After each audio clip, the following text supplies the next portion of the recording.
Hit ప్రేక్షకులకు నమస్కారం. నేను మీ Mahesh and welcome to another fresh episode of geopolitics with senior political analyst and senior journalist Suresh Kochattil garu. Sir నమస్కారం. Happy wish you belated. Thank you. I hope బాగా జరిగింది అనుకుంటాను. Yes మా న్యూ ఇయర్ సార్, మీ న్యూ ఇయర్, మీ Kerala new year wish you. అయితే sir, on geopolitics level ఇప్పుడు జరుగుతున్న ఈ యుద్ధ నేపథ్యంలో చాలా ఇవి వింటామని ఎక్స్పెక్ట్ చేయనివి, ఇవి చూస్తామని ఎక్స్పెక్ట్ చేయని కూడా ఎన్నో జరుగుతున్నాయి. అదే ఇజ్రాయెల్ అండ్ లెబనాన్ టాక్స్, అది కూడా ఎన్నో దశాబ్దాల తర్వాత జరుగుతుంది. ఇది ఏంటి సార్, డిజామ్ చేయడానికి ఒప్పుకుంటుందా లెబనాన్? ఏం జరగబోతుంది? ఈ పరిణామం ఏంటి? అసలు ఏం మాట్లాడుకున్నారు? 37 సంవత్సరాల తర్వాత ఫస్ట్ టైం మాట్లాడుతున్నారు లెబనాన్ అండ్ ఇజ్రాయెల్. హమాస్తో హజ్బుల్లాతో యుద్ధం దానికన్నా పాతది. బేసిక్లీ లెబనాన్ ఒక క్రిస్టియన్ కంట్రీ ఉండే, బహుశా దీనికన్నా ముందు చెప్పాను మీకు. Lebanon was a Christian country, అది ఇస్లాం అయిపోయింది, ఇస్లామిస్ట్ అయిపోయింది. అది ఆక్యుపేషన్లో వీళ్ళు అరబ్స్ వచ్చి సెటిల్ అయ్యి వాళ్ళు కంప్లీట్గా ఆక్యుపై చేసుకున్నారు. ఇప్పుడు క్రిస్టియన్స్ 16% ఎంత ఉన్నారు అందరూ చంపేశారు వాళ్ళు, లేకుండా పారిపోయారు అక్కడి నుంచి. దాన్ని 16 to 16% క్రిస్టియన్స్ ఉన్నారు అంతే. ఇప్పుడు సో చాలా రిచ్ సొసైటీ ఉండే ఒక టైంలో, కానీ ఇప్పుడేం లేదు. Last during Christianity. ఇప్పుడు అక్కడ ఉన్న దాంట్లో ఆల్మోస్ట్ 20% దాకా షియాస్ ఉన్నారు. మీరు అడగచ్చు, షియాస్ సున్నీస్ నడిమిట్లో షియాలు ఎక్కడ వచ్చారని చెప్పి. వీళ్ళు కూడా ఇరాక్ వైపు నుంచి వచ్చిండ్రు. ఇరాన్ ఇరాక్ నుంచి వస్తూ మైగ్రేషన్లో వీళ్ళు ఇక్కడ చేరుకున్నారన్నమాట. లెబనాన్ ప్రాబ్లం ఏంటంటే జస్ట్ లైక్ గాజా అనేది ప్యాలెస్టీన్, యాక్చువల్లీ ప్యాలెస్టీనియన్ స్టేట్ ఒక పార్ట్. ఒకవైపు వెస్ట్ బ్యాంక్, ఒకవైపు గాజా, నడిమిట్లో ఇస్రాయెల్. ఓకే, దీని మీద కదా గొడవ. ప్యాలెస్టీనియన్స్ ఎప్పుడు అంటారు చూడండి, from the river to the sea అంటారు. That is our territory. River అంటే జార్డన్ రివర్, ఇటువైపు సీ, మెటన్ సీ. ఈ నడిమిట్లో ఉన్న ల్యాండ్ అంతా మాది, ఇజ్రాయెల్ లేదు. అది వాళ్ళ లాజిక్ ఉండే ముందు నుంచి. Correct, geographically it is correct. But Israel కొనుక్కున్న ల్యాండ్, అది డబ్బులు పెట్టి కొన్న land, where Israel is today there. Anyway, ఈ లెబనాన్ అనేది దాంట్లో ఈ హెజ్బుల్లా అనే ఒక గ్రూప్ ఆల్మోస్ట్ 40 సంవత్సరాల ముందు వచ్చి మెల్లగా దూరారు. ఆ టైంలో వాళ్ళకి ఎక్కువ గొడవ లేకుండే, దేవర్ జస్ట్ ఎ గ్రూప్. దాని తర్వాత ఇజ్రాయెల్ మీద దాడి చేయడం మొదలుపెట్టినప్పటి నుంచి వాళ్ళు ఒక టెర్రరిస్ట్ గ్రూప్ అయిపోయారు. ఇజ్రాయెల్ హిస్టరీ తెలుసుకోవాలంటే మీకు 1948 మేకి వెళ్ళాల్సి వస్తుంది. Go back that money years. 1948 మనకి ఇండియాకి స్వతంత్రం వచ్చిన ఒక సంవత్సరం తర్వాత ఇజ్రాయెల్ ఒక స్టేట్గా, అంటే స్టేట్ అంటారు యూజువలీ, మన కంట్రీని స్టేట్ అంటాం. దట్ కంట్రీగా ఫామ్ అయిన రోజు అది.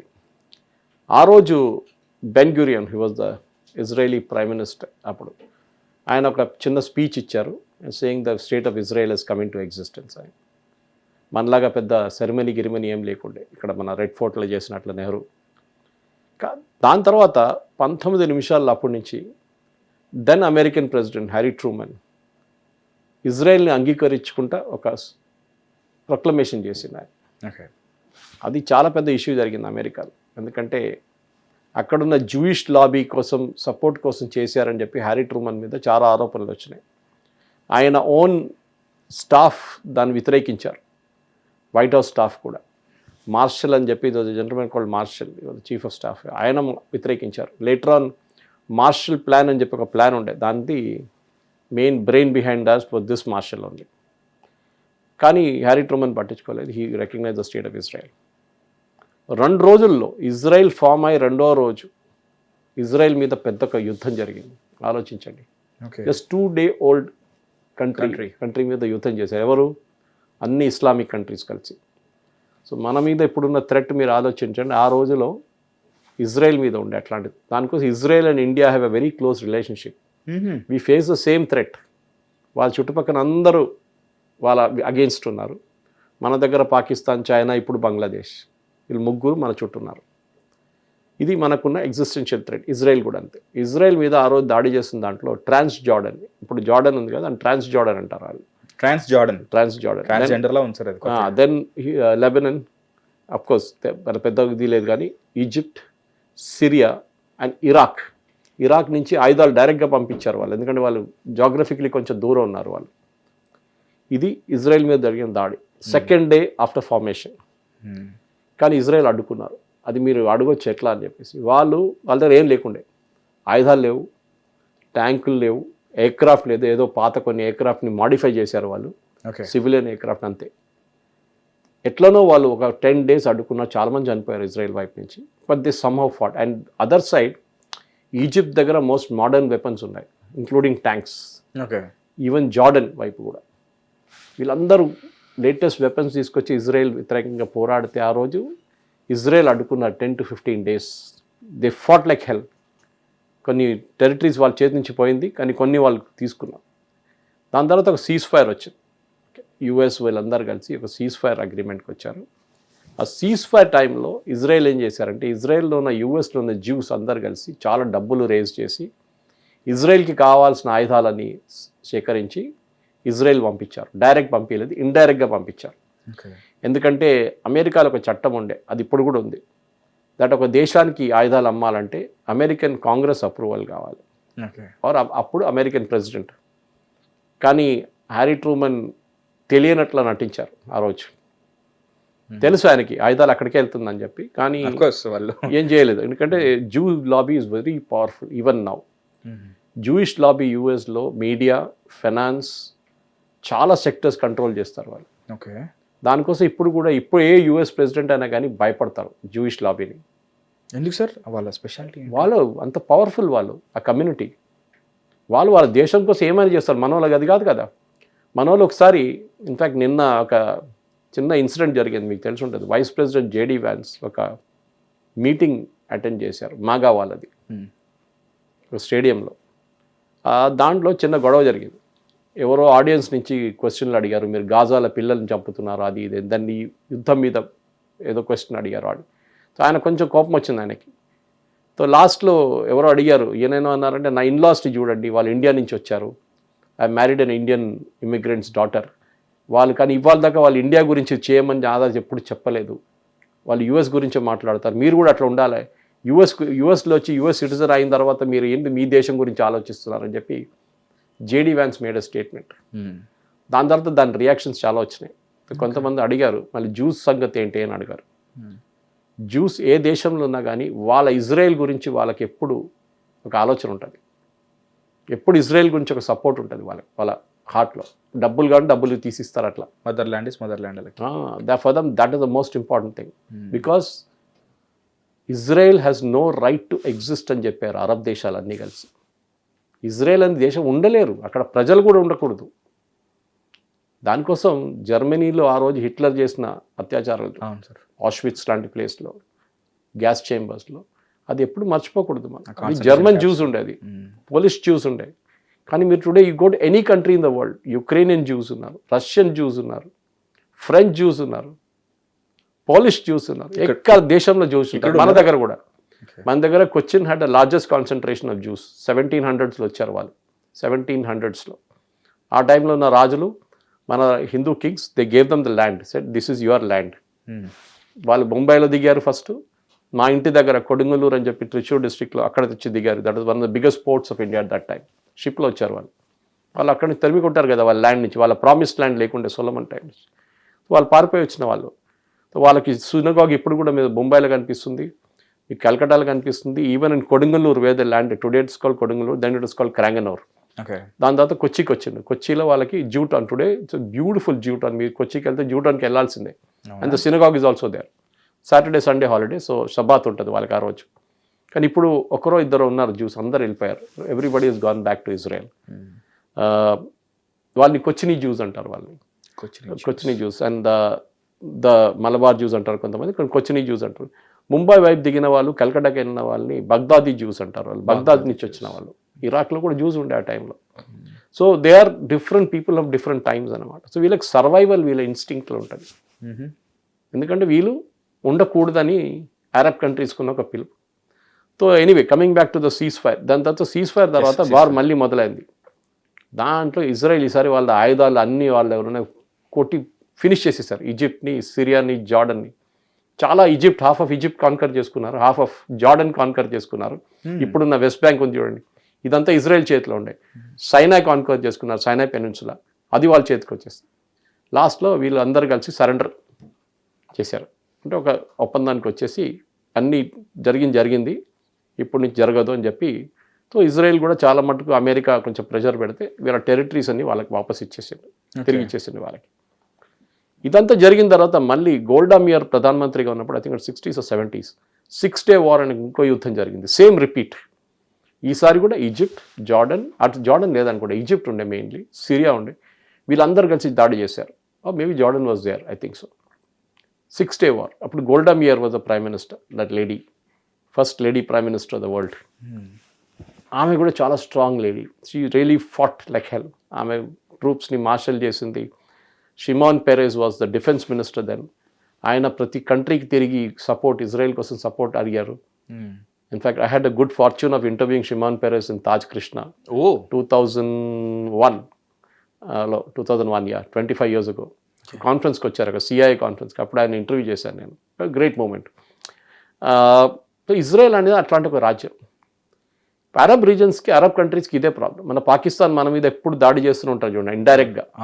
ఇది హెజ్బుల్లాతో చేపిస్తారు వాళ్ళు ఇజ్రాయెల్ మీద. అటువైపు నుంచి గాజా నుంచి హమాస్ వాళ్ళు దాడి చేస్తారు. Hamas is not a part of Gaza. వాళ్ళు కూడా ఇట్లనే దూరం వచ్చిన వాళ్ళు. Even Hezbollah came because of Shia influence. Okay, తర్వాత టెర్రరిస్ట్ గ్రూప్గా మారి వాళ్ళు ఇజ్రాయెల్ మీద దాడి చేయడం మొదలుపెట్టారు. చాలాసార్లు ఇజ్రాయెల్ రిటర్న్ కొట్టారు వాళ్ళు, కానీ వాళ్ళు పట్టించుకోరు. మిసైల్ లాంచర్లు అన్ని ఇరాక్ నుంచి, ఇరాన్ నుంచి వస్తుండే వాళ్ళకి, సిరియా త్రూ వస్తుండే, త్రూ ఈజిప్ట్ వస్తుండే. యాక్చువల్లీ ఈజిప్ట్ నుంచి టనల్స్లో తీసుకెళ్తుండే సిరియాకి, సిరియా నుంచి ఓపెన్గా హెజ్బుల్లాకి పంచబడుతుండే వీళ్ళు. సో ఇజ్రాయెల్ దీనికన్నా ముందుకు చాలాసార్లు యుద్ధం చేశారు. 2023లో లాస్ట్ జరిగింది, దాంట్లో సీజ్ ఫైర్ వచ్చింది. అగైన్ యుఎస్ ప్రెషర్ పెట్టారు, సీజ్ ఫైర్. ఆ సీజ్ ఫైర్లో ఒక అగ్రిమెంట్ కాపీలు ఏముండే అంటే, Lebanon as a government, Lebanese government ఉంది అక్కడ, వాళ్ళకి పార్లమెంట్ ఉంది. ఇన్ఫాక్ట్ ఆ పార్లమెంట్లో 18 మంది ఎంపీలు ఉన్నారు వీళ్ళకి, హెజ్బుల్లాకి. సో వాళ్ళకి మిలిటెంట్ ఆర్గనైజేషన్, టెర్రరిస్ట్ ఆర్గనైజేషన్ ఎంపీలు కూడా ఉన్నారు వాళ్ళకి. సో ఆ టైంలో ఒప్పందంలో ఏం చెప్పారంటే, లెబనీస్ గవర్నమెంట్ వీళ్ళని డిసామ్ చేస్తారు. వాళ్ళ ఆయుధాలు పట్టుకుంటారు, ఆయుధాలు తీసేస్తారు, వాళ్ళని సరెండర్ చేయమంటారు. తర్వాత వాళ్ళని జైలు వేయక్కర్లేదు, కానీ ఫ్రీగా సిటిజన్స్గా ఉండొచ్చు, కానీ మీరు should not get into this gun business again. మళ్ళీ తుపాకీలు తీసుకొని తిరగడము, బజూకాలు, we will not allow that. Missile లాంచర్లు ఏం ఉండకూడదు.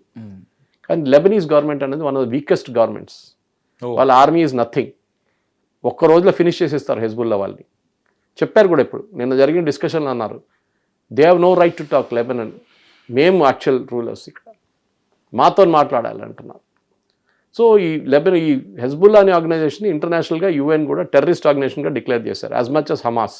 ఓకే, సో అదే మీరు హమాస్లో అదే స్టోరీ చూస్తారు. కానీ హమాస్లో ఇప్పుడు కొన్ని రోజుల నుంచి హమాస్ చాలా క్వైట్గా ఉన్నారు, వాళ్ళ వైపు ఒక సీజ్ ఫైర్ నడుస్తుంది ఒకటి. కానీ ఇక్కడ వీళ్ళ లీడర్స్ని ఎంత అనుకుంటా మీకు గుర్తుంటుంది, పేజర్ బాంబ్ ఒకటి జరిగింది. This happened with Hezbollah. వాళ్ళ సీనియర్ లీడర్స్ అందరు పేజర్ ఉండే. ఆ పేజర్ స్టోరీ చాలా ఇంట్రెస్టింగ్. లాస్ట్ టైం ఇంతకుముందు ఒకసారి దీని ప్రస్తావన చెప్పారు మీరు. ఆ పేజరు సంవత్సరం ముందు తయారు చేసి, ఒక ఇజ్రాయేలీ కంపెనీ తయారు చేసి మొసాడ్లో వాళ్ళు దాన్ని కమర్షియల్ పేజర్గా అమ్మారు. అది ఒకటే రోజు బ్లాస్ట్ చేసేసారు. ఆల్మోస్ట్ 34 మంది వాళ్ళ టాప్ లీడర్స్ అందరూ చనిపోయారు దాంట్లో. బట్ దాని తర్వాత నస్రుల్లాని కొట్టారు, వాళ్ళ టాప్ బాస్. ఆయన బంకర్లో కూర్చుంటే బంకర్ బస్టర్ బాంబ్ కొట్టారు వాళ్ళు ఇజ్రాయెల్. అదే బాంబ్ మనం బాలకోట్లో వాడారు. Israel gave the same bomb to use in Balakot, అక్కడ కూడా టెర్రరిస్ట్ని కొట్టడానికి. తో ఇజ్రాయెల్కి ఇదొక ప్రాబ్లం ఎప్పటి నుంచో ఉంది. ఒకవైపు నుంచి ఇరాన్ వాళ్ళు మిసైల్ కొడుతుంటారు, హూతీలు మిసైల్ కొడుతుంటారు, ఈ హమాస్ వాళ్ళు మిసైల్ కొడతారు, ఇక్కడి నుంచి హెజ్బుల్లా వాళ్ళు మిసైల్ కొడతారు, డ్రోన్లు వస్తాయి, ఇక్కడి నుంచి డ్రోన్లు వస్తాయి. సో చాలా సిస్టమేటిక్గా వాళ్ళ కంట్రీలో ఒకటి ఉంది Mahesh, they are very united. వాళ్ళ మీద ఎవరైనా యుద్ధం చేస్తే వాళ్ళందరూ కలిసి ఉంటారు. మన దగ్గర కాదు, రాహుల్ గాంధీ లాంటి వాళ్ళు ఎన్ని ప్లేన్లు పోయినాయి, ఎంతమంది చనిపోయినారు, మోదీ ఎందుకు యుద్ధం చేస్తున్నాడు, ఇది వీక్ గవర్నమెంట్, అదంతా కాదు. ఇన్ఫ్యాక్ట్ రీసెంట్లీ వాళ్ళ ఆపోజిషన్ లీడర్ 2 రోజుల ముందు అన్నాడు, నెటన్యాహు ఈ యుద్ధం మొదలైనప్పుడు లేటెస్ట్ వన్ హెజ్బుల్లాతో ఏమన్నారు, ఇరాన్తో ఏమన్నారు, ఇరానియన్ గవర్నమెంట్ని ఫినిష్ చేసేస్తామన్నారు, ఇరాన్కి న్యూక్లియర్ పవర్ రాకుండా మేము చూసుకుంటామని చెప్పారు. ఇటువైపు హెజ్బుల్లాని కంప్లీట్గా ఫినిష్ చేసి డెమాలిష్ చేస్తా అన్నారు. ఇప్పుడు దాకా చేయలేదు. ఆయన చేయకపోతే, ఆయనకు చేత కాకపోతే నేను చేసి చూపిస్తాను అన్న. That is how opposition should be. If he is not capable, give the thing to us, we will show how it can be done. So Netanyahu కూడా ఒక ఛాలెంజ్ లాగా అయిపోయింది ఇప్పుడు. ఆయన ఎన్నో సంవత్సరాల నుంచి పరిపాలిస్తున్నాడు కదా, so he is now got a huge challenge on his hand. So ఆయన అన్నారు, we'll speak to Lebanon, and that was purely under US pressure. ఎందుకంటే అటువైపు యుఎస్ ఒక సీజ్ ఫైర్ చేసుకున్నారు, సో దాంట్లో సీజ్-ఫైర్ పెద్ద గొడవ అయింది మీకు తెలిసింది. దాంట్లో లెబనాన్ పేరు ఉందా, హెజ్బుల్లా పేరు ఉందా అని లేదు అది అని చెప్పి కొట్టుకున్నారు వీళ్ళు. సో కొంచెం పాసిఫై చేయడానికి ఇరాన్ని వీళ్ళని తీసుకొచ్చి యూఎస్లో వాషింగ్టన్లో వీళ్ళందరూ కూర్చొని మాట్లాడారు అంబాసిడర్స్, వీళ్ళిద్దరు కంట్రీస్ అంబాసిడర్స్. అది బేసిక్ మాటలు, ఒక రోజులో మేము ఈ ఇష్యూ సార్ట్అవుట్ చేయలేము. దాంట్లో మెయిన్ అగ్రిమెంట్లో ఏముండంటే సీజ్-ఫైర్లో కూడా that you have to their an existing seize-fire, మీరు హెజ్బుల్లాని డిసామ్ చేయాలి. అది వీళ్ళు చేయలేరు. ఓకే, ఏమనంటే లెబనాన్ అంటారు అది వాళ్ళు ఫ్రీడమ్ ఫైటర్స్, మన పాకిస్తాన్ లాగానే అంటారు వాళ్ళు ఫ్రీడమ్ ఫైటర్స్, వాళ్ళు they are fighting against for a cause, అది ఇదని చెప్తారు. Anyway that's nonsense. సో మీరు అడిగిన ప్రశ్నకి ఇప్పుడు ఈ చర్చలు ఇక్కడ దాకా ఆగిపోయింది. That is between Iran and US ఒకవైపు, ఇటువైపు లెబనాన్ అండ్ ఇస్రాయల్. ఇది ఇప్పుడున్న పరిస్థితి. ఇరాన్ వైపు ఉన్న సీజ్-ఫైర్ ఇంకొక వారం ఉంది. దాని తర్వాత ఏం జరుగుతుందో తెలియదు. ఇప్పుడు స్ట్రేట్ ఆఫ్ హార్మోస్ని ఇటువైపు నుంచి యూఎస్ బ్లాక్ చేశారు. ఇన్ఫాక్ట్ వీళ్ళ సైడ్ నుంచి ఏమన్నా యాక్షన్ వచ్చి లైక్ ఈ సీజ్-ఫైర్ని బ్రేక్ చేసామని అనుకుంటే కనుక మేము అటాక్ చేయడానికి రెడీగా ఉన్నట్టుగా వాళ్ళు యూఎస్ ఏమని చేశారంటే వాళ్ళు ఇప్పుడు అర్థమైపోయింది వాళ్ళకి వీళ్ళని ట్యాకిల్ చేయాలంటే ఎకనామిక్గా వీళ్ళని ట్యాకిల్ చేయాల్సి ఉంది. ఇరాన్లో చాలా దారుణం ఉంది పరిస్థితి. మనం బయటికి ఇన్ఫర్మేషన్ ఏం రావట్లేదు. మన మీడియా చెప్తారు Iran stood up to the America and fought, అది ఇదని చెప్తారు. కానీ వాళ్ళ ఇంటర్నల్ కంట్రీలో ఉన్న ప్రాబ్లమ్స్ చాలా ఉన్నాయి. ఒకటి, వాళ్ళ కరెన్సీకి వాల్యూ లేదు. 70% పడిపోయింది వాళ్ళ కరెన్సీ. అంటే $100 ఉంటే ఇప్పుడు దానికి విలువ 30 అంతే. This is the state of affairs today. దాని తర్వాత వాళ్ళ ఫుడ్ ఇన్ఫ్లేషన్ ఆల్మోస్ట్ 120% ఉంది. Normal inflation is 80%. ఆలోచించండి, మన దగ్గర 3-4% ఇన్ఫ్లేషన్ వస్తున్నా ఏడుచుకుంటారు అబ్బో బాబో అని చెప్పేసి. అక్కడ 80%. ఇన్ఫ్యాక్ట్ మీకు గుర్తుంటుంది ప్రొటెస్ట్ జరిగినప్పుడు కొన్ని నెలల ముందు 40,000 మంది చనిపోయారని ట్రంప్ చెప్తున్నారు. And actual figure is somewhere around 10,000 to 15,000. Even that's a big number. Even ఒక మనిషి చనిపోయినా కూడా, చంపేసినా కూడా వాళ్ళు Iran has to answer for that. So అప్పుడు ఆ ప్రొటెస్ట్లో అందరికన్నా ముందు ఉన్నది బాజారీస్. ఓకే, అక్కడ ట్రేడర్స్ని బాజారీస్ అంటారు. మన దగ్గర word bazaar, Persian word is bazaaris. వాళ్ళు ప్రొటెస్ట్ చేశారు, మా దగ్గర ఎవరు రావట్లేదు సరుకులు కొనడానికి, కరెన్సీకి వాల్యూ లేదు, ఇన్ఫ్లేషన్ ఇంత హై ఉంది, ఎవరు రావట్లేదు అని చెప్పి వాళ్ళు గొడవ చేశారు.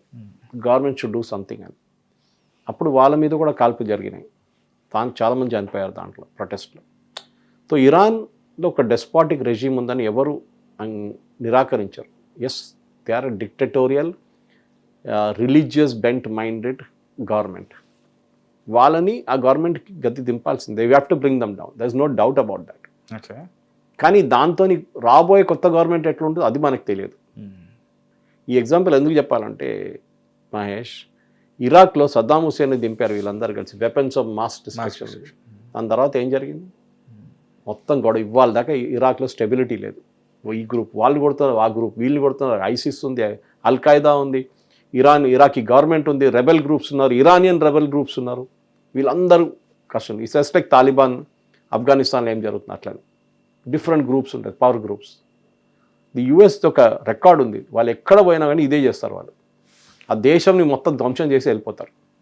They cannot bring stability to that government. మీరు ఇరాక్ చూశారు, ఆఫ్ఘనిస్తాన్ చూశారు, సిరియా చూసాం, ఎక్కడైనా కానీ వీరు ఎక్కడ వెళ్ళినా the same thing they do. They will destroy that government. Venezuela still literally stable అని చెప్పొచ్చు. వెనిజువేలా వీళ్ళు ఫైట్ ఏం చేయలేదు కదా, వీళ్ళు వెళ్ళి ఒకరిని పికప్ చేసుకొని తీసుకొచ్చిండు అంతే. ఉన్న గవర్నమెంట్కి డబ్బులు ఇచ్చి కొనుక్కున్నారు వాళ్ళు. So Venezuela typically did not fight. Saddam Hussein అట్లా లేకుండా. లిబియాలో కూడా అదే సంగతి. ఇప్పుడు గవర్నమెంట్ ఉందంటే ఉంది, ఎవరు నడిపిస్తా ఎవరు తెలియదు. సో ప్రాబ్లం లేదు, ఇరానియన్ గవర్నమెంట్ని తీసేయాలి. ఇప్పుడున్న ఈ కరప్ట్ ఐఆర్జీసీ గవర్నమెంట్ తీసేయాలి. ఇన్ఫాక్ట్ ఐఆర్జీసీ అనగానే అందరూ అనుకుంటారు ఇరానియన్ రెవల్యూషనరీ గార్డ్ కోర్ అంటే ఆర్మీ అనుకుంటారు. వీళ్ళ ఆర్మీ సపరేట్ యాక్చువల్. వీళ్ళని ఆర్మీని ఎవరు నమ్మరు, అంటే వీళ్ళ లీడర్షిప్లో ఎవరు నమ్మరు. ఎందుకంటే ఇది ఖొమేనీ టైం నుంచి ఉన్న ప్రాబ్లం. 1979 నుంచి షా ఆఫ్ ఇరాన్ గద్దెంపిన తర్వాత ఖొమేనీ వచ్చి టేక్ ఓవర్ చేసిన తర్వాత వీళ్ళకి ఆర్మీ మీద డౌట్ ఉండే. ఓకే, ఈ ఆర్మీని ట్రైన్ చేసిందంతా యూఎస్ వాళ్ళు ఆ టైంలో. సో వీళ్ళందరూ ఏదో ఒక రోజు నా మీద వచ్చి పడతారని ఖొమేనీకి డౌట్ ఉండే. ఈ ఖొమేనీ ఏం చేశాడు, ఆయన పర్సనల్గా ఒక ఆర్మీని క్రియేట్ చేశారు ఆ టైంలో. Talking 47 years ago. ఆ ఆర్మీ పేరు ఇరానియన్ రెవల్యూషనరీ గార్డ్, ఐఆర్జీసీ. వాళ్ళకి మోడర్న్ వెపన్స్ ఇచ్చి వాళ్ళకి మోడర్న్ ట్రైనింగ్ ఇచ్చి ఈ ఆర్మీకి ఏమి ఇవ్వకుండా ఉంచుకున్నారు వాళ్ళు. వీళ్ళ పర్సంటేజ్ ఎంత ఉంటుంది సార్? 1,80,000 మంది ఉన్నారు, వాళ్ళు 6 లక్షల మంది ఉన్నారు army. Then there is another ఒక రెబెల్ గ్రూప్ లాగా ఈ ఐఆర్జీసీని అసిస్ట్ చేయడానికి బసీజ్ అని చెప్పే గ్రూప్ ఉంది. వాళ్ళు ప్లెయిన్ కోసం తిరుగుతారు బైక్ల మీద అంతా. ఎవరైనా హిజాబ్ లేకుండా తిరుగుతున్న మహిళ ఉంటే కొట్టేస్తారు, చంపేస్తారు, మోరల్ పోలీసింగ్ చేస్తూ ఉంటారు, చేసుకుంటారు. So they are that kind of people అన్నమాట. సో మీ దగ్గర ఇరాన్లో మీరు అనుకుంటారు ఐఆర్జీసీ వాళ్ళు లా అండ్ ఆర్డర్ మెయింటైన్ చేస్తారు, వాళ్ళ ఆర్మీ లాగా కాదు. ఇరాన్ది 30%, 35 నుంచి 40% అంటున్నారు కొంతమంది. జీడిపి ఐఆర్జీసీ చేతిలో ఉంది. వాళ్ళు బిల్డింగ్లు కడతారు, వాళ్ళు రోడ్లు వేస్తారు, వాళ్ళు డ్యాములు కడతారు, అన్నీ చేస్తారు వాళ్ళు. ఆర్మీ అండ్ సర్వీసెస్ రెండు ఉన్నాయి. ఆర్మీకి డబ్బులు కావాలి కదా, వీళ్ళకి శాలరీ ఇవ్వడానికి ఎక్కడి నుంచి ఇస్తారు? గవర్నమెంట్ దగ్గర డబ్బులు లేవు. గవర్నమెంట్ ఏమైనా మీరే ప్రాజెక్టులు నడిపించుకోండి, కాంట్రాక్టర్కి ఎందుకు ఇస్తారు? దాని నుంచి వచ్చే లాభాలన్నీ మీరు తీసుకోండి, మా మీద ప్రెషర్ పెట్టకండి, మీ జీతాలు మీరే సంపాదించుకోండి. ఇది ఇప్పుడు కూడా ఉంది. So the IRGC is the most corrupt organisation in that side of the world అనమాట. అంత కరప్ట్ వాళ్ళు. అండ్ వాళ్ళు ఇట్లాంటి చాలా పనులు చేస్తారు. మనుషులు ఎంతోమంది లక్షలాది మందిని చంపారు వాళ్ళు. So IRGC has to answer anyway. ఈ ఐఆర్జీసీ అండ్ ఇరానియన్ ఆర్మీ కూడా సద్దాం హుస్సేన్తో ఒక 8 year వార్ జరిగింది, మీకు గుర్తుంటుంది. వీళ్ళు 8 years పోరాడారు వీళ్ళు. ఆ యుద్ధంలోనే చాలా మటుకు వీళ్ళు కొంచెం స్ట్రాంగ్ అయ్యారు ఐఆర్జీసీ. ఎందుకంటే సద్దాం హుస్సేన్కి ఇష్యూ ఏమంటే, సద్దాం హుస్సేన్కి డౌట్ వచ్చింది 79లోనే ఖొమేనీ వచ్చిన తర్వాత, ఇరానియన్ ఆర్మీని ఖొమేనీ పట్టించుకోవట్లేదు, నేను వెళ్ళి వాళ్ళు వీక్ ఉన్నారు, వాళ్ళని కొట్టేస్తే కంట్రీ మొత్తం, ఇరాన్ మొత్తం నా చేతికి వచ్చేస్తుంది అనుకున్నాను. జరగలేదు అట్లా. They fought, Iran fought then also.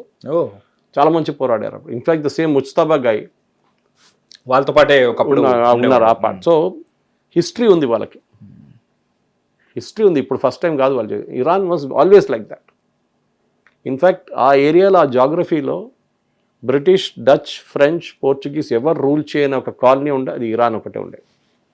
Every other place including Saudi Arabia, ఇప్పుడున్న సౌదీ అరేబియా, ఇప్పుడున్న ఇరాక్ అంతా కాలనైజ్డ్ ఉండే. ఎనీవే, ఇప్పుడున్న దాంట్లో ఇరాన్ ఏం చేస్తారు, ఒకవైపు నుంచి ప్రెషర్, యుఎస్ వైపు నుంచి ఇక్కడ బ్లాక్ చేసేసారు ఎంట్రన్స్ గల్ఫ్ ఆఫ్ ఒమాన్ దగ్గర, స్ట్రేట్ ఆఫ్ హార్మూజ్ నుంచి బయటకు వచ్చే షిప్పులను ఆపేస్తున్నారు. అన్ని షిప్పులు కాదు, వాళ్ళేమంటున్నారు, ఇరాన్కి వెళ్ళే షిప్లు, ఇరాన్ నుంచి వచ్చే షిప్లు వాళ్ళని ఆపేస్తాం మనం. We can find out how they getting. Satellite imagery ఉంది, వాళ్ళ ట్రాన్స్పాండర్స్ ఉంటారు, మనకు క్లియర్గా తెలిసిపోతుంది. నిన్న కూడా జరిగింది, 2 షిప్లు డౌట్ ఉండే వాళ్ళకి.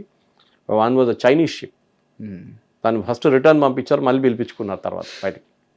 సో యాక్చువల్లీ ఇరాన్ ఇప్పుడు చాలా మటుకు ప్రాబ్లం క్రియేట్ చేస్తుంది. ఎందుకంటే ఇరాన్ దగ్గర డబ్బులు లేవు.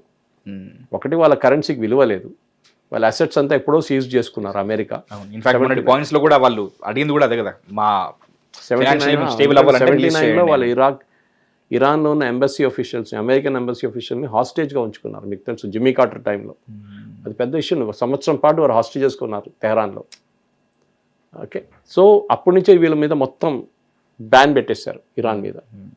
ఇప్పుడు వాళ్ళ దగ్గర డబ్బులు లేవు, జీతాలు కట్టడానికి డబ్బులు లేవు, జీతాలు ఇవ్వడానికి డబ్బులు లేవు వాళ్ళ దగ్గర. ఎందుకంటే వీళ్ళేం చేస్తున్నారంటే, వీళ్ళ దగ్గర నుంచి ఆయిల్ ఒకటే కంట్రీ కొనుక్కపోతుండే, యాక్చువల్లీ 2, మనం, చైనా. దాని తర్వాత మన మీద కూడా శాంక్షన్ పెడతా అనగానే యుఎస్ మనం దాని నుంచి తప్పుకున్నాం. చైనా పట్టించుకోరు, నువ్వు ఏం శాంక్షన్ కావాలంటే పెట్టుకుంటారు వాళ్ళు రెగ్యులర్గా ప్రతిరోజు 5 నుంచి 6 షిప్లు పంపిస్తారు వాళ్ళు. వన్ అండ్ బెస్ట్ కస్టమర్ వాళ్ళకి, ఏకైక వన్ అండ్ బెస్ట్ కస్టమర్ వాళ్ళే. వాళ్ళు దీనికన్నా ముందు వెనిజువేలా ఉండే వాళ్ళకి, వెనిజువేలా నుంచి కూడా షిప్ తీసుకెళ్తుండే వాళ్ళు. అట్లా అన్ని వాళ్ళ కన్జంప్షన్ అంత హ్యూజ్, మనలాగానే హ్యూజ్ కంట్రీ. మనకన్నా 10 కోట్లు తక్కువ ఉంటారు, 5-10 కోట్లు తక్కువ ఉంటారు, అంతే కదా పాపులేషన్ వాళ్ళది. సో వాళ్ళకి ఆయిల్ మనలాగానే, they need lot of oil, lot of gas.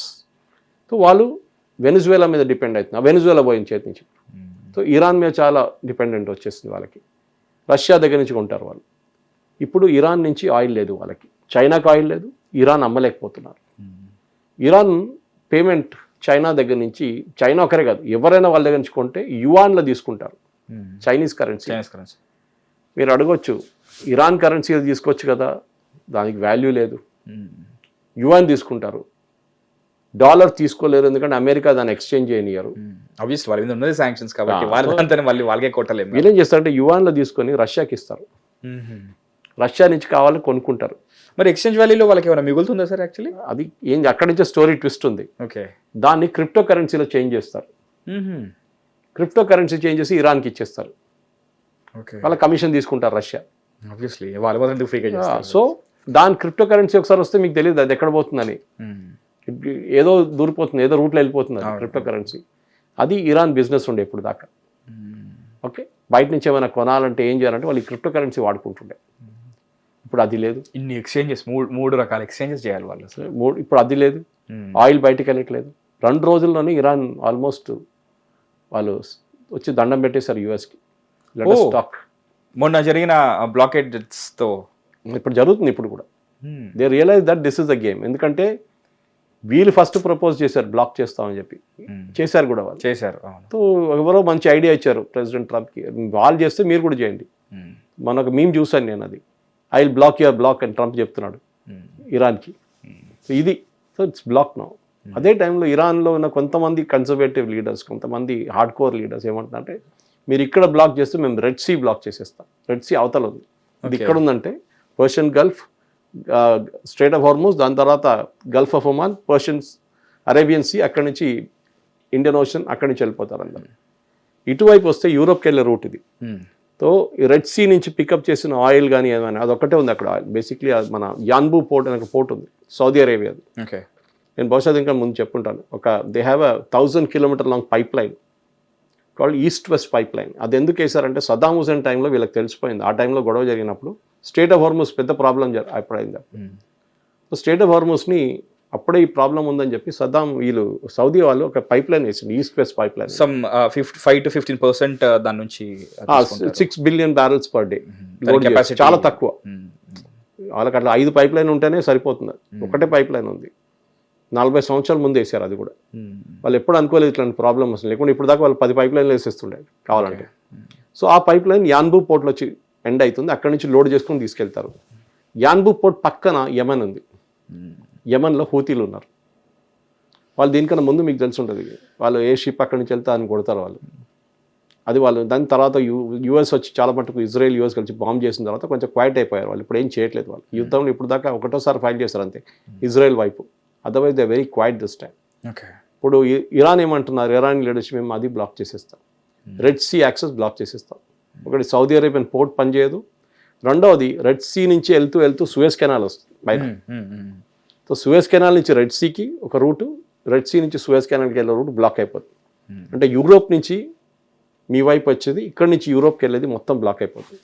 మనకి స్ట్రేట్ ఆఫ్ హార్మూజ్ అనేది చాలా ఇంపార్టెంట్. 20% ఆఫ్ ఆయిల్ ఇక్కడ నుంచి వెళ్తుంది కదా సార్. ఈ రెండు Suez Canal and Red Sea వైపు బ్లాక్ చేస్తే ఎంతవరకు అది? Not oil alone, Suez Canal is mostly చాలా చిన్న షిప్స్ వెళ్ళొచ్చు, పెద్ద కంటైనర్ కార్గో అక్కడ ఎక్కువ. ఓకే, అక్కడ ఈ ఆయిల్ ట్యాంకర్స్ ఎక్కడ వెళ్ళలేదు. Suez canal width is very small. Small కాదు, it cannot take ultra large tankers. Small tankers వెళ్ళొచ్చు. అక్కడ మెయిన్గా వచ్చేది కంటైనర్ కార్గో, యూరోప్ నుంచి వచ్చేది యూరోప్కి వెళ్ళేది. ఓకే, సో కంటైనర్ కార్గో అక్కడి నుంచి మీకు గుర్తుంటుంది, ఒక సంవత్సరం ముందు దే వాజ్ అన్ ఇన్సిడెంట్, 2 సంవత్సరాలు అయి ఉంటుంది ఇప్పుడు.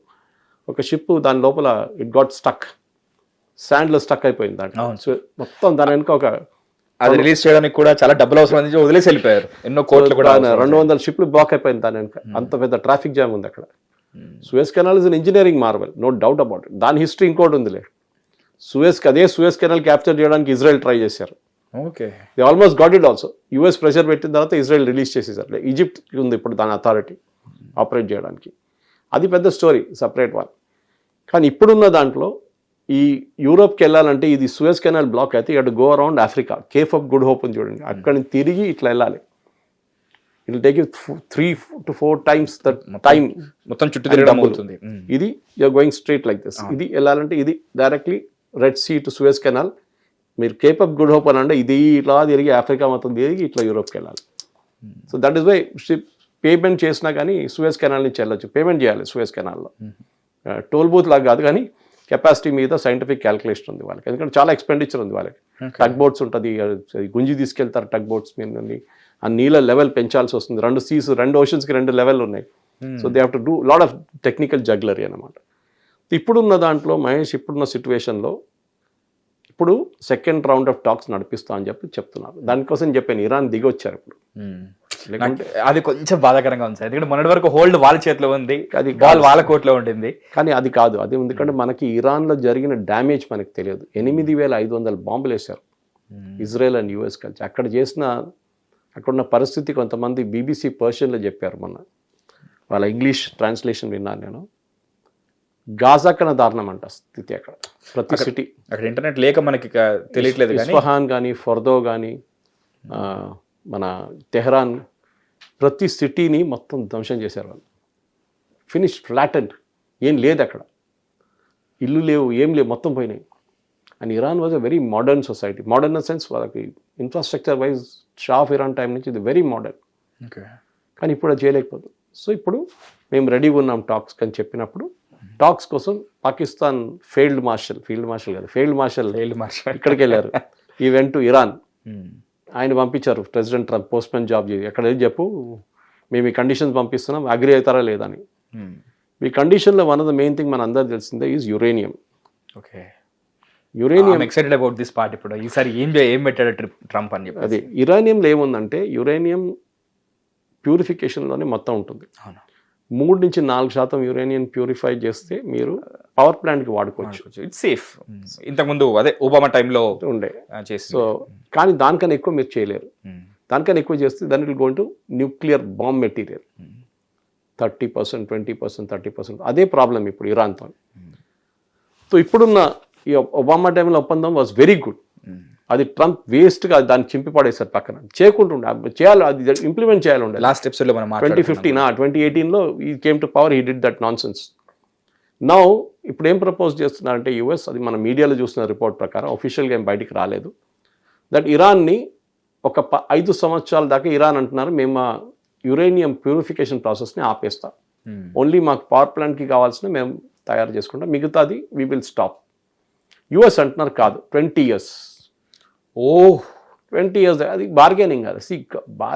మనం నెగోసియేషన్స్ ఇస్ కాంప్రమైజ్. కూరగాయలు కొన్నప్పుడు చూస్తాం కదా, వాడు 50 అంటే మనం 10 అంటాం. నేనైతే నాకు భయం బార్గెన్ చేయడం, కానీ I've seen people bargaining like that. Okay, మళ్ళీ అంటారు 40 కన్నా తక్కువ రాదంట, 40 అంటే 30కి లాస్ట్ నాకు వద్దు అన్నప్పుడు సంథింగ్ వెరీ సిమిలర్. నేను అని చెప్పి వెళ్ళిపోయాడు లాస్ట్ టైం వ్యాన్స్. పాలిటిక్స్ కూరగాయలు వేరే అయిపోయింది సార్ ఇప్పుడు. అది సో వీళ్ళు బార్గెన్ చేయాలి ఇప్పుడు. పాసిబిలీ 10 సంవత్సరాలకు వస్తారు వీళ్ళు. నీకు కాదు నాకు కాదు 10కి వచ్చేస్తామని చెప్పి. తర్వాత ఏం తెలుసో తెలియదు, తర్వాత ఎక్స్టెండ్ చేసుకుందాం కావాలంటే. ఓకే, కానీ దానికి ఏం కావాలి, నేను అది చేయాలంటే నా అసెట్స్ చీజ్ చేసి పెట్టేస్తాడు, billions and billions of dollars. So అట్లాంటి జరగలేదు అని కాదు, కానీ చాలా మటుకు అక్కడిక్కడ కన్ఫ్యూషన్స్ ఉండే. But overall it is okay administration. ఎందుకంటే పాత హ్యారీ ఎస్ ట్రూమన్ లాగానో మిగతా president, for example John F Kennedy handled a very big crisis, Cuban missile crisis అని బహుశా మీ జనరేషన్ తెలియకపోవచ్చు. క్యూబాలో ఆ టైంలో జాన్ ఎఫ్ కెనడీ ప్రెసిడెంట్ ఉన్నప్పుడు Russia, Soviet Union. Yes sir, నేను మొన్ననే దీని గురించి as I was telling you, Che Guevara విన్నాను. రష్యా దగ్గర వీళ్ళే పెట్టుకుంటే వీళ్ళు తీసుకొచ్చి ఇక్కడ పెట్టుకున్నారు ఆ టైంలో. Che Guevara was not involved in this. Che Guevara was in Bolivia. I was in Bolivia. This is Cuba you talking of. So but రెవల్యూషన్లో ఆయన పేరు కనిపిస్తుంది. ఇక్కడే ఒక ట్రక్ ఎందుకు చూశాను నేను, ఇక్కడ రోడ్ నెంబర్ 10 నుంచి వస్తున్నప్పుడు, ద లెజెండ్ నెవర్ డైస్ అని చెప్పి చే గువరా పిక్చర్ పెట్టుకున్న ట్రక్ అని కావడం, ఫోటో కూడా తీశారు దాన్ని. సో క్యూబాలో వాళ్ళు ఏం చేశారంటే యూఎస్ని ట్యాకిల్ చేయడానికి న్యూక్లియర్ మిసైల్స్ తీసుకొచ్చి క్యూబాలో పెడతామని చెప్పి ఒక ప్రపోజల్ తీసుకొచ్చారు. పెట్టారు కూడా. అవును, రష్యన్స్ ఇమీడియట్లీ దే పానిక్. అప్పుడు రష్యా కాదు, అప్పుడు యుఎస్ఎస్ఆర్ ఉండే. Panic US. ఇప్పుడు మనం ఏం చేయాలని చెప్పేసి వీళ్ళు పెట్టి మళ్ళీ వాళ్ళు ఫైర్ చేస్తే ఒక మీకు సెకండ్స్లో వచ్చేస్తుంది యుఎస్లో. ఓకే, సోవియట్ యూనియన్ నుంచి ఫైర్ చేయక్కర్లేదు మీరు, అది కూడా తీసుకొచ్చి పెట్టేదాకా తెలియదు ఎవరికి. So then John F Kennedy gave ultimatum, తీసేయండి లేకుంటే అంతే సంగతి, we'll have a nuclear war now.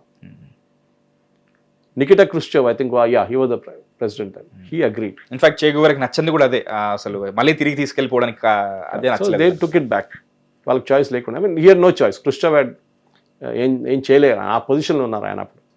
ఎందుకంటే అమెరికా మొత్తం ఒకటేసారి they were United to fight this Russian threat. అప్పుడు రష్యా యుఎస్ఎస్ఆర్ అనగానే పెద్ద కోల్డ్ వార్ నడుస్తుంది ఆ టైం. ఎనీవే దాంతో ఒక రిపీట్ ఇప్పుడు ఉంది. What is happening in with Trump is version 2.0 of Cuban Missile Crisis. Okay. So దీన్ని ఎట్లా హ్యాండిల్ చేశారు, జాన్ ఎఫ్ కెనడీ గారు ఎట్లా హ్యాండిల్ చేశారు, అదే ట్రంప్ ఎట్లా హ్యాండిల్ చేస్తారు, ఇంకా ముందుకెళ్తున్న దాన్ని మనకి నెక్స్ట్ ఒక 2-3 రోజుల్లో తెలిసిపోతుంది. దాని తర్వాత మనం డీటెయిల్గా మాట్లాడదాం. సో మొత్తానికి కొంచెం బాల్ తన కోర్టులో పడ్డ తర్వాత ఇప్పుడు కొంచెం గేమ్ని బెటర్గా ఆడుతున్నట్టుగా ఐ డోంట్ థింక్ ఇది ట్రంప్ డెసిషన్ అని అనుకోవట్లేదు. There is some master mind behind this. Obviously ఆయన ఎవరో సజెస్ట్ చేసి ఉంటారు, ఎందుకు బాంబులు, ఎందుకు ఆయుధాలు, ముందు ఒక సీజ్ ఫైర్ చేసుకోండి, దాని తర్వాత వాడు బ్లాక్ చేస్తే వాడిని మీరు బ్లాక్ చేసేసాడు, అయిపోతుంది గేమ్. మీకు నష్టం ఏమి లేదు, వాడికే నష్టం ఎక్కువ.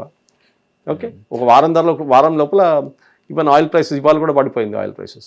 ఇప్పుడు ఇరాన్ అంటున్నారు no problem, ships can go, but they need not go వై మా వైపు నుంచి వెళ్ళక్కర్లేదు, ఒమాన్ వైపు నుంచి వెళ్ళొచ్చు కావాలంటే. So they have come down. వాళ్ళకు కూడా తెలిసిపోయింది దట్ ఎన్ని రోజులు యుద్ధం మేము ఇంకా గుంజుకొని ముందుకు తీసుకెళ్తాము, మాకు అంత నష్టం జరుగుతుందని ఇరాన్ కూడా తెలిసిపోయింది చాలా మాట. అండ్ వాళ్ళ బలం కూడా తగ్గింది, ఎందుకంటే వాళ్ళ దగ్గర మిసైల్స్ కూడా 8,500 బాంబులు అంటే ఏంటి తమాషా sir. They literally destroyed that country, literally destroyed it. అది అమెరికాకు ఉన్న కేపబిలిటీ, అది ఇజ్రాయెల్ ఏం తక్కువ కాదు. అండ్ అయితే ఈ మీటింగ్ అఫ్కోర్స్ ఎప్పటి నుంచో కూడా ఇరాన్కి ఈ చర్చలు అనేవి చాలా ఇంపార్టెంట్, చాలా కీలకం కూడా. సో దట్ వాళ్ళ ఆ కంట్రీ మళ్ళీ రీఫార్మ్ అవ్వడానికి చాలా హెల్ప్ అవుతుంది.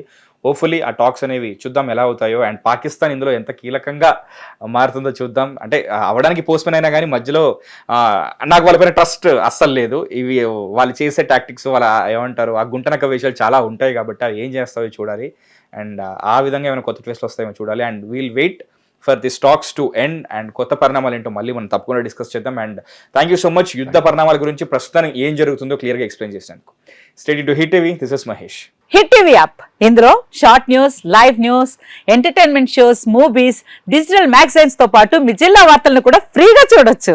ఇంకెందుకు ఆలస్యం, వెంటనే హిట్ టీవీ యాప్ ని డౌన్లోడ్ చేసుకుని ఫ్రీగా ఎంటర్టైన్మెంట్ పొందండి. Hit TV app, hit TV app, please download hit TV app. Hit TV app ని ఫ్రీగా డౌన్లోడ్ చేసుకొని ఎంజాయ్ చేయండి. మీకు నచ్చిన ఎంటర్టైన్మెంట్ కోసం హిట్ టీవీ యాప్ ని ఫ్రీగా డౌన్లోడ్ చేసుకుని ఎంజాయ్ చేయండి. హిట్ టీవీ యాప్ ని డౌన్లోడ్ చేసుకుని ఆస్వాదించండి, ఆశీర్వదించండి. ఇంతమంది సెలబ్రిటీలు హిట్ టీవీ యాప్ ని డౌన్లోడ్ చేసుకోండి అని చెప్తున్నారంటే ఎంత మంచి యాప్ ఆలోచించండి.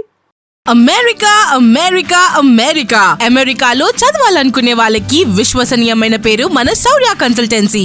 UK లో 1 year masters, UK లో 1 year masters, 2 years work permit up to 5 years visa. Contact Saurya Consultancy.